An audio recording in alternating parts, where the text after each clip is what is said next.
Okay, तो next जो हमारी केस स्टडी है वो रिलेटेड है case study on type of lease. अब ये जो लीजिंग होती है वो कई टाइप्स की होती है, ठीक है। तो ये जो केस स्टडी है वो उसी से रिलेटेड है। हम इससे इस केस स्टडी के हेल्प से समझेंगे कि लीज कितनी तरह के हो सकते हैं, ठीक है। तो फर्स्ट क्वेश्चन की अगर हम यहाँ पर बात करें तो under the Indian accounting standard 116 lease are classified into two main categories namely. तो अगर हम यहाँ पर अकाउंटिंग स्टैंडर्ड 116 की बात करें तो लीज को हम मेनली दो कैटेगरीज में डिवाइड कर सकते हैं। वो दो कैटेगरीज कौन सी हैं वो यहाँ पर क्वेश्चन पूछ रहा है। पहला, finance lease and operating lease, short term lease and long term lease, capital lease and operating lease, या फिर fix lease and flexible lease. तो फटाफट से यहाँ पर आंसर बता दीजिए कि अगर हम अकाउंटिंग स्टैंडर्ड 116 की बात करें तो हम यहाँ पर लीज को कौन सी दो कैटेगरीज में डिवाइड कर सकते हैं। फटाफट से इसका आंसर बता दीजिए। इसका आंसर आपको क्या लगा, क्या होगा इसका करेक्ट आंसर, क्या होगा इसका करेक्ट आंसर? तो इसका जो करेक्ट आंसर है वो है option A, finance lease and operating lease. ये हमारा करेक्ट आंसर रहेगा, यानी कि अकाउंटिंग स्टैंडर्ड 116 के अकॉर्डिंग या तो फाइनेंस लीज होगी या फिर ऑपरेटिंग लीज होगी, ठीक है। नेक्स्ट क्वेश्चन देखो, situations under which a lease is normally classified as a finance lease, ठीक है।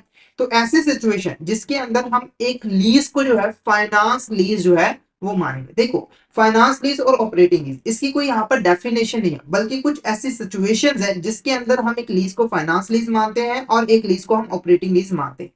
तो इसमें से कौन सी ऐसी सिचुएशन है जिसके अंदर हम एक लीज को फाइनेंस लीज जो है वो मानते हैं? पहले देखो, the ownership of the asset is transfer to the lessee by the end of lease term, यानी कि एसेट की जो ओनरशिप है वो लीज टर्म के एंड होते ही लेसर जो है वो लेसी को ट्रांसफर कर देता है। तो ये बिल्कुल करेक्ट है। अगर ये कोई कंडीशन आपको दिखती है तो ये हमारा फाइनेंस लीज कहलाएगा। जैसे एग्जांपल के मान के चलो ए और बी इनके बीच में लीज एग्रीमेंट हुआ और एक कंडीशन रखेगी कि जैसे ही हमारा जो लीज टर्म है 5 सालों का वो पूरा होगा तो लेसर यहाँ पर क्या करेगा, एसेट की ओनरशिप लेसी को जो है वो ट्रांसफर कर देगा। तो इस केस में ये हमारी फाइनेंस लीज कहलाएगी। उसके बाद the lessee has the option to purchase the asset at a price which is substantially lower than the fair value, या फिर लीज एग्रीमेंट के अंदर लेसी के पास एक ऑप्शन है कि वो एसेट को एक ऐसे प्राइस पे परचेज कर सकता है जो कि मार्केट प्राइस से काफी ज्यादा कम हो। जैसे एग्जांपल के मान के चलो यहाँ पर 5 साल पूरे हो गए, लीज टर्म पूरे हो गए, ठीक है।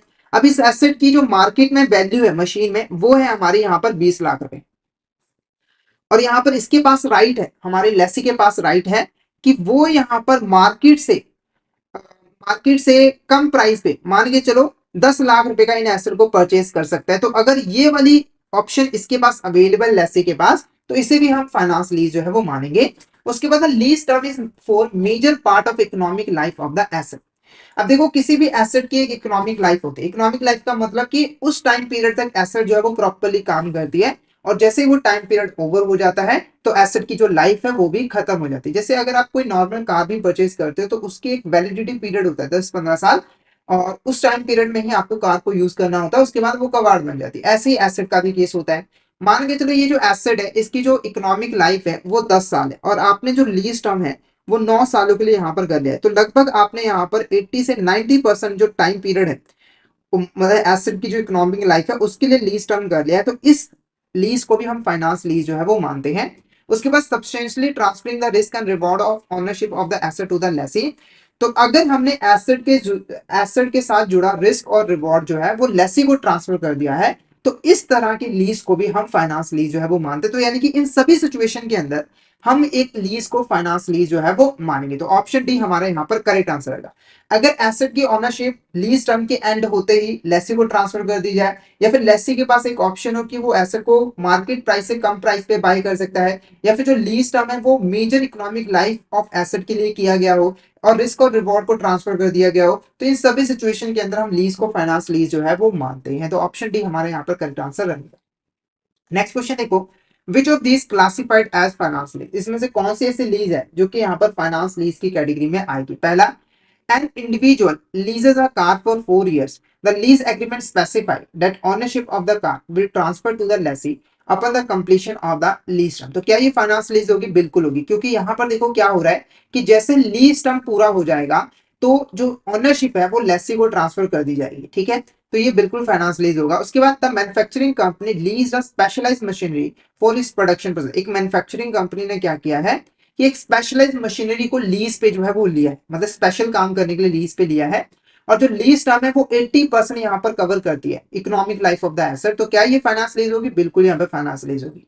दो चीज आपने ध्यान रखनी, अगर कोई स्पेशलाइज एसेट का लीज किया गया है तो ऑटोमेटिकली वो फाइनेंस लीज की कैटेगरी में आ जाती है। The software development firm leases high performance server for 4 years. The lease agreement contains a secondary period at a rent that is considerably lower than the market rate, giving the lessee the option to extend the lease. ठीक है, तो यहाँ पे एक software development firm है, उसने एक high performance server जो है वो 4 साल के लिए लीज पे दिया है, और लीज एग्रीमेंट के अंदर एक सेकेंडरी पीरियड को इंक्लूड किया गया है।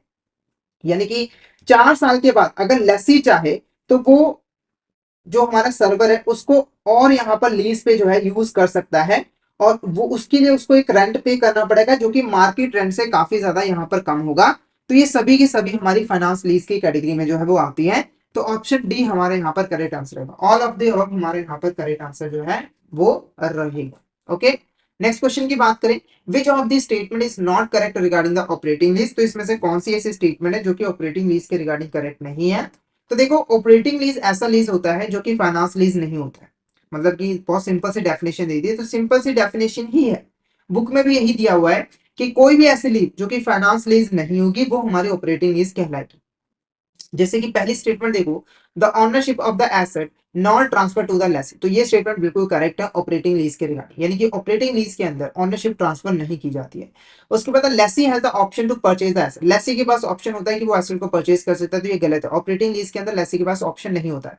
The lease term is a major part of economic life of the asset. तो ये भी यहाँ पर गलत होता है। लीज टर्म जो है वो major part of economic life of asset का नहीं होता है, कम टाइम पीरियड के लिए होता है।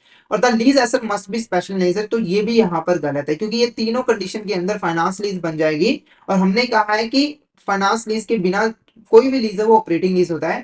तो इसमें से कौन सी स्टेटमेंट करेक्ट नहीं है? तो ये तीनों स्टेटमेंट जो है वो करेक्ट नहीं है। तो ऑप्शन सी हमारे यहाँ पर करेक्ट आंसर है। Option C is the correct answer, क्योंकि ये तीनों की तीनों स्टेटमेंट जो है वो बिल्कुल भी करेक्ट नहीं है। तो ऑप्शन सी हमारे यहाँ पर करेक्ट आंसर जो है वो रहेगा।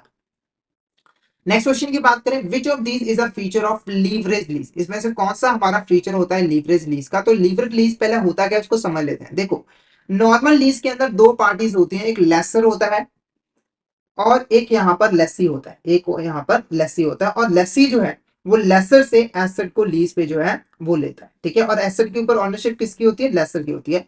पर लीवरेज लीज के अंदर यहाँ पर एक थर्ड पार्टी की एंट्री होती है, यानी कि लीवरेज लीज के अंदर टोटल 3 पार्टीज होती है, और तीसरा पार्टी कौन होता है? लेंडर। अब इसका क्या रूल होता है? तो देखो, लेसी जो है लेसर के पास एसेट को लीज पे लेने के लिए जाता है। अब लेसर के पास जो एसेट होती है वो पहले से नहीं होती, बल्कि लेसर क्या करता है, एसेट को परचेज करने के लिए लेंडर से लेता है लोन, और लोन के पैसे से एसेट्स को खरीदता है, और फिर उसे लीज पे जो है वो लेसी को दे देता है। जैसे एग्जांपल अगर मान के चलो ए और बी पर्सन है, और यहाँ पर तीसरा पर्सन एक बैंक है, तो बी यहाँ पर 50 लाख की जो मशीन्स है वो लीज पे लेने गया ए पर्सन। तो ए पर्सन ने क्या किया, यहाँ पर 50 लाख रुपए का लोन लिया, 50 लाख रुपए की मशीन खरीदी, और लीज पे इसे ए बी पर्सन को यहाँ पर दे दिया। तो ये लीज कौन सी हुई? लीवरेज लीज कहलाएगी। अब लिबरल लीज के अंदर जो हमारा प्रीमियम होता है, उस जो हमारा लीज रेंटल होता है उसके दो हिस्से किए जाते हैं। एक हिस्सा जाता है लेसर के पास, और एक हिस्सा जाता है हमारे लेंडर के पास, ताकि उसका लोन रिपे कर दिया जाए। ठीक है, अब इसमें कौन सा हमारा फीचर है? Leverage leasing involve a third party lender providing a substantial portion of financing for the lease asset. तो ये बिल्कुल करेक्ट है। इसमें एक थर्ड पार्टी लेंडर जो है वो होता है जो कि फाइनेंस प्रोवाइड करता है लीज एसेट को फाइनेंस करने के लिए। उसके बाद lessor secure funds from the lender to acquire the asset. तो लेसर क्या करता है? लेंडर से फंड्स लेता है ताकि एसेट को एक्वायर कर सके, और उसको लीज पे दे देता है हमारे, ठीक है, और लीज पे दे देता है यहाँ पर लेसर। ठीक है, one portion of lease rental is pass to the lender and one portion of lease rental portion is received by the lessor. ठीक है, तो देखो, जो भी लीज रेंटल रिसीव होता है लेसी से, उसके दो हिस्से किए जाते हैं। एक हिस्सा जाता है लेंडर के पास, एक हिस्सा जाता है लेसर के पास। तो ये भी बिल्कुल फीचर होता है। All parties involve lease transaction are domiciled in India. तो ये हमारा फीचर नहीं होता है लिबरल लीज का, क्योंकि ये फीचर होता है हमारा डोमेस्टिक लीज का, जहां पर सभी की सभी जो पार्टीज होती हैं वो एक ही कंट्री के अंदर जो है वो होती है, लेसर और लेसी। ठीक है, तो हमारा जो करेक्ट आंसर रहेगा वो ऑप्शन सी रहेगा, क्योंकि ये 3 इंपॉर्टेंट फीचर होते हैं हमारे लीवरेज लीज। नेक्स्ट क्वेश्चन की बात करें, dash is a financial arrangement where an asset owner sells the asset to the buyer then immediately leases it back from the buyer. In this transaction the asset owner becomes the lessee and the buyer becomes the lessor. ठीक है, तो थोड़ा सा complex है, इसको एक example के साथ इजी मैनर में आपको यहाँ पर समझाना चाहूंगा। तो मान के चलो, एक ए पर्सन, एक यहाँ पर ए पर्सन है जिसके पास एक मशीन है, एक मशीन है जिसकी वैल्यू कितनी है 5 लाख रुपए, जिसकी वैल्यू कितनी है यहाँ पर 5 लाख रुपए। ओके, तो बी पर्सन ने यहाँ पर क्या किया, बी पर्सन ने ए पर्सन से इस मशीन को खरीद लिया। यहाँ पर ये क्या है, सेलर है, ये क्या है, सेलर है जो मशीन को सेल कर रहा है, और ये कौन है, बायर है जो कि मशीन को खरीद रहा है। ठीक है, तो ए पर्सन ने यहाँ पर क्या किया, बी पर्सन को मशीन जो है वो सेल कर दी। ठीक है, और इमीडिएटली सेल करने के बाद जो ए पर्सन है उससे ने बी पर्सन से एसेट को जो है वो लीज पे ले लिया। यानी कि लीज के अंदर बी पर्सन कौन है, लेसर है जो कि प्रॉपर्टी का ऑनर बन चुका है प्रॉपर्टी को खरीदने के बाद, यानी कि मशीन को खरीदने के बाद, और ए पर्सन जो कि सेलर था वो यहाँ पर लेसी बन गया। तो इस फाइनेंशियल अरेंजमेंट को हम क्या कहेंगे, इसे हम हायर परचेज कहेंगे, ऑपरेटिंग लीज कहेंगे, सेल एंड लीज बैक कहेंगे, या फिर लीज फाइनेंसिंग कहेंगे। तो इसका जो करेक्ट आंसर है वो है option C, sale and lease back हमारे यहाँ पर करेक्ट आंसर जो है वो रहेगा। अब यहाँ पर अगर आप स्टेटमेंट को देखो तो जो एसेट ऑनर है वो बायर को एसेट सेल कर रहा है, यानी कि ए पर्सन एसेट को सेल कर रहा है बी पर्सन को। ठीक है, और इमीडिएटली बेसिस पे जो सेलर है यानी कि ए पर्सन है वो बी से एसेट को लीज पे जो है वो ले रहा है, जिसकी वजह से जो एसेट का ऑनर था वो लेसी बन जाता है। ऑनर मतलब जो पहले था, सेल होने से पहले था वो लेसी बन जाता है, और जो बायर था वो क्या बन जाता है, यहाँ पर लेसर जो है वो बन जाता है। तो सेल एंड लीज बैक ये हमारा करेक्ट आंसर जो है वो रहेगा। नेक्स्ट क्वेश्चन की बात करें, which of the following is a distinctive feature of a wait lease, इसमें से हमारा कौन सा फीचर होता है वेट लीज का। वेट लीज क्या होता है, देखो वेट लीज के अंदर एसेट का जो इंचार्ज होता है वो लेसर होता है, यानी कि एसेट को ऑपरेट करने, मतलब एसेट को कैसे ऑपरेट करना है, उसे कैसे मेंटेन करना है, उसकी इंश्योरेंस करवाने का काम सारा का सारा जो है वो लेसर करता है। तो ऑप्शन ए हमारे यहाँ पर करेक्ट आंसर होगा, ये हमारा फीचर होता है वेट लीज का। एक हमारा ड्राई लीज भी होता है, ड्राई लीज के अंदर जो हमारा लस्सी होता है वो एसेट का इंचार्ज होता है, यानी कि एसेट को मेंटेन करके रखना, उसकी रिपेयर करवाना, उसकी इंश्योरेंस करवाना, ये सारा काम जो है वो लेसी जो है वो परफॉर्म करता है। ओके, तो जो वेट लीज है उसका डिस्टिंक्टिव फीचर कौन सा है, तो ऑप्शन ए हमारा यहाँ पर करेक्ट आंसर जो है वो रहेगा। ओके, तो ये हमारी केस स्टडी थी, रिलेटेड थी टाइप्स ऑफ लीज के साथ। तो आई होप आपको यहाँ तक क्लियर हो गया होगा।